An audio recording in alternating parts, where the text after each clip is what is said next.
దేవుని వాక్యాన్ని చదువుకుందాం. ఆమోసు గ్రంథము 9వ అధ్యాయము 6వ వచనము చదువుకుందాం. ఆకాశమందు తన కొరకై మేడగదులు కట్టుకొనువాడును, ఆకాశ మండలమునకు భూమి యందు పునాదులు వేయువాడును ఆయనే.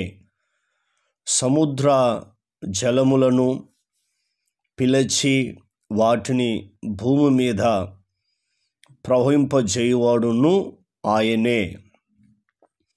ఆయన పేరు యెహోవా అని పరిశుద్ధమైన గ్రంథము మనకు తెలియపరుస్తుంది. ఏమంటున్నాడు? ఆకాశములో తన కొరకు మేడగదులు కట్టుకొనువాడును, తన కొరకు మేడగదులు కట్టుకొను వాడును అని చెప్తున్నాడు. అంటే అంత గొప్ప దేవుడు ఆకాశమందు తన కొరకు మేడగదులు కట్టుకోగలిగిన సామర్థ్యము, శక్తి కలిగిన మహాదేవుడు. ఆయన ఏమై ఉన్నాడో మనం కొన్ని విషయాలు నేర్చుకుందాం. ఇది మొదటిది. రెండవది, ఆకాశ మండలమునకు భూమి యందు పునాదులు వేయువాడును ఆయనే. ఆకాశ మండలమునకు భూమి యందు పునాదులు వేయువాడును ఆయనే అంటున్నాడు. రెండవది. మూడవది, సముద్ర జలమును పిలిచి వాటిని భూమి మీద ప్రవహింపజేయువాడును ఆయనే. ఆయన పేరు యెహోవా. ఎంత అద్భుతమైన మాటలో చూడు. మూడు విషయాలు మనకి ఈ వచనంలో కనబడుతున్నాయి.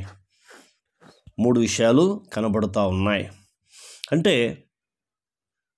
రెండవది, భూమి యందు పునాదులు వేయవాడు ఆయన్నే. భూమి యందు ఏం చేశాడు? పునాదులు వేశాడు. ఆకాశ మండలానికి, భూమికి పునాదులు వేశాడు.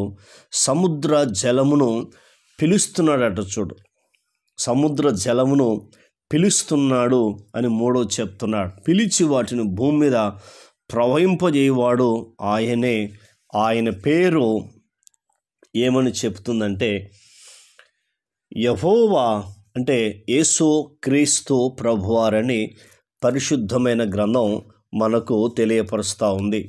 కాబట్టి మరి అంత గొప్ప దేవుడు ఈ మానవులో, ఈ లోకంలో ఎలా పుట్టాడో మనము కొన్ని విషయాలు ఈరోజు నేర్చుకుందాం. ఎందుకంటే క్రిస్మస్ సీజన్లో మనం ఉన్నాం కాబట్టి ఆ దేవాది దేవుడు భూమిని, ఆకాశాన్ని, సముద్రమును, సమస్తమును కలిగించిన మహాదేవుడు ఆయన ఎలా పుట్టాడో ఇప్పుడు లూకా సువార్త 2వ అధ్యాయము 7వ వచనంలో మనం నేర్చుకుందాం. మాట్లాడుతున్నారు ఏంటంటే, తన తొలిచూలు కుమారుని కని పొత్తిగుడ్డలతో చుట్టి సత్రములో వారికి స్థలము లేనందున ఆయనను పశువుల తొట్టిలో పరుండబెట్టెను. ఆయనకు స్తుతి, మహిమ యుగయుగములు తరతరములు కలుగునుగాక. Amen, amen. ఎంత అద్భుతమైన దేవుడో చూడు, ఎంత తగ్గించుకున్నాడో చూడు. అంత సామర్థ్యము, శక్తి, సామర్థ్యం కలిగిన సృష్టికర్త అయిన దేవుడు ఇప్పుడు ఎక్కడికి వచ్చాడంటే పాపిష్టైన ఈ లోకములోనికి, దుర్మార్గులు, దుష్టులు, నరహంతకులు, వ్యభిచారులు, ఇలాంటి స్వభావము కలిగిన మనుష్యుల మధ్యలోకి సామాన్య మానవుడిగా పుట్టాడు. అందుకే ఈనాడు మనం ఏం చేస్తున్నామంటే క్రిస్మస్ అంటే క్రీస్తును ఆరాధించుట. ఎవరైతే యేసు క్రీస్తు ప్రభువారు నమ్ముకున్న వారు యేసు క్రీస్తును ఆరాధించుట. ఎందుకో తెలుసా? దుష్టుడు ఈ లోకాన్నంతా తన స్వాధీనంలో ఉంచుకున్నాడు. అందుకే పాపాన్ని వాడు విస్తరింపజేస్తున్నాడు. అన్యాయాన్ని, అక్రమం, మోసాన్ని, లంచగొండుతనం, వ్యభిచారం, దొంగతనం, ఇవన్నీ వాడు విస్తరింపజేస్తున్నాడని పరిశుద్ధమైన గ్రంథం మనకు తెలియపరుస్తూ ఉంది. ఎందుకంటే సాతాను సింహాసనం వేసుకొని కూర్చున్న స్థలములో మనము కాపురం చేస్తున్నామని పరిశుద్ధమైన గ్రంథం మనకు తెలియపరుస్తుంది. కాబట్టి దుఃఖించేవారిని, బాధపడేవారిని, ఏడిపించేవారిని, కుంటివారిని, గుడ్డివారిని, మూగవారిని, అనేకమైన వ్యాధులు సమస్యలు గల వారిని, చనిపోయి వారిని కూడా లేపగలిగిన మహాదేవుడు ఆయన. కాబట్టి ఆయన ఎంత తగ్గించుకున్నాడో చూడు. ఆయనను పశువుల తొట్టిలో పరుండబెట్టెను అన్నారు. ఎవరినైనా పశువుల తొట్టిలో పరుండబెడతారండి? ఆ పశువుల తొట్టి ఎలా ఉంటుంది? ఈగలతోనూ దోమలతోనూ కంపు వాసన, దుర్వాసనతో ఉంటాయి. కాబట్టి అలాగే అక్కడ పరుండబెట్టారు. కాబట్టి అంత తగ్గించుకున్నాడు దేవుడు. అందుకే మానవుడికి పుట్టాడు. ఎందుకో తెలుసా?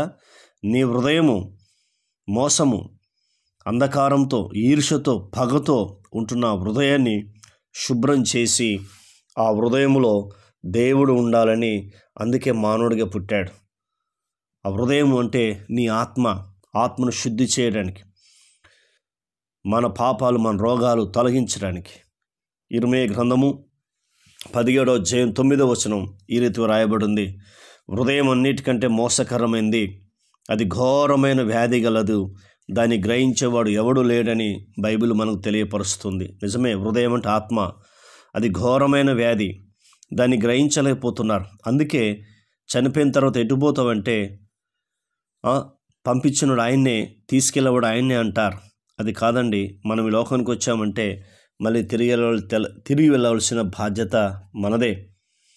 అందుకే మానవుడు ఒకేసారి తల్లిగర్భం నుంచి వచ్చి ఉన్నప్పుడు ఏమవుతాడంటే మానవుడు 2 సార్లు చనిపోతాడు. ఒకటి భౌతికంగా చనిపోతాడు, మట్టికి మట్టి అయిపోతాడు. రెండోది ఆత్మ దయచేసిన దేవుని యొద్దకు చేరాలి. దేవుని యొద్దకు చేరాలంటే సృష్టికర్త అయిన దేవుడు యేసు క్రీస్తు ప్రభువారని మనం విశ్వసించి మన పాపాలు ఆయన రక్తం ద్వారా కడుక్కొని పరిశుద్ధుడిగా, పరిశుద్ధురాలుగా అయిన తర్వాత ఆయనని ఈ భూమి మీద నమ్మకముగా, యథార్థముగా, భయం కలిగి, నీతి కలిగి, పరిశుద్ధత కలిగి జీవిస్తున్నప్పుడు, మనం చనిపోయేంత వరకు యేసు క్రీస్తు సహవాసం కలిగి ఉన్నప్పుడు ఆయన పరలోకంలో చేర్స్తాడు. ఈ భూమి మీదకి ఎందుకు వచ్చాడంటే నశించిపోతున్న నిన్ను నన్ను వెతికి రక్షించడానికి ఆకాశ మండలంలో ఇల్లు కట్టుకోగలిగాడు. భూమిని పరిచాడు, సముద్ర జలాన్ని పిలిచాడు. అంత గొప్ప దేవుడు ఎందుకు వచ్చాడంటే నిన్ను నన్ను రక్షించడానికి, నరకానికి వెళ్ళవలసిన మనల్ని పరలోకం చేర్చడానికి వచ్చాడు. ప్రార్థన. కన్న తండ్రి, నీకు వందనాలు. విన్న మాటలు దుష్టతకు పోకుండా సహాయం చేయండి. మీ కృపకై వందనాలు, మీ ప్రేమకై వందనాలు. మీరు మా కొరకు మానవుడిగా పుట్టి చనిపోయి సమాధి చేయబడి తిరిగి లేచిన తండ్రి, మీకు వందనాలు. యేసు నామములో పొందినాం తండ్రి, ఆమేన్. దేవుడు మనందరిని దీవించి ఆశీర్వదించునుగాక.